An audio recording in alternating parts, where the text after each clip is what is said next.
direi che avete risposto su tutto, quindi chiuderei qua la serata, però cederei la parola per i saluti finali a Lorena Andretta, che ci ha raggiunto nel frattempo e che è la segretaria della Federazione Provinciale del PD. Grazie a tutti per l'attenzione, grazie a tutti. Grazie, prendo solo un minuto scusando per il ritardo, non ho sentito gli interventi iniziali.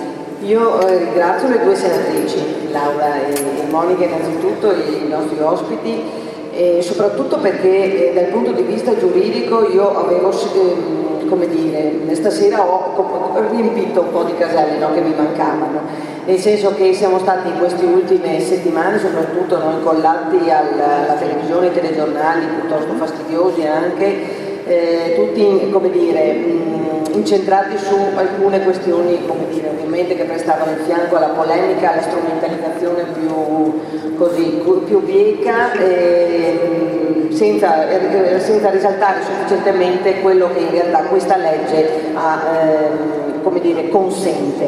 Mi fa piacere sentire i giuristi come dire, considerarla tutto sommato una buona legge,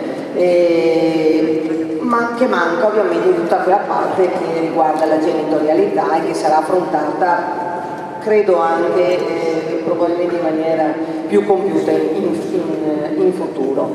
Il Parlamento si è dimostrato purtroppo ancora una volta sempre molto in ritardo rispetto al sentire di gran parte della gente, e questo sì, dei cittadini, e questo effettivamente non depone a favore, anche perché il mondo si muove in un verso e abbiamo capito. La senatrice Cimina ha dato Monica ha dato un esempio calzante, no, della sabbia, no, che ti cammina, ma sono 10 anni, no, che ci cammina la sabbia, almeno 10, perché abbiamo perso un'occasione, come dire, importante con Prodi di arrivare a una legislazione, no? Adesso magari avremo anche il resto e quindi avremo dato dignità a coloro i quali finora hanno avuto, come dire, sempre qualcosa in meno.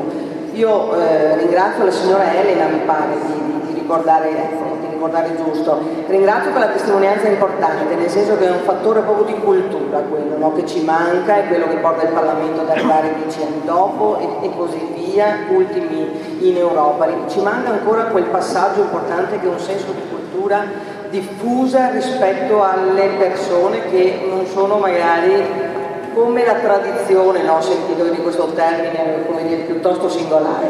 Ci manca questo passaggio, ma siamo fiduciosi che le giovani generazioni siano, come dire, migliori di noi da questo punto di vista, più comprensivi, più aperti.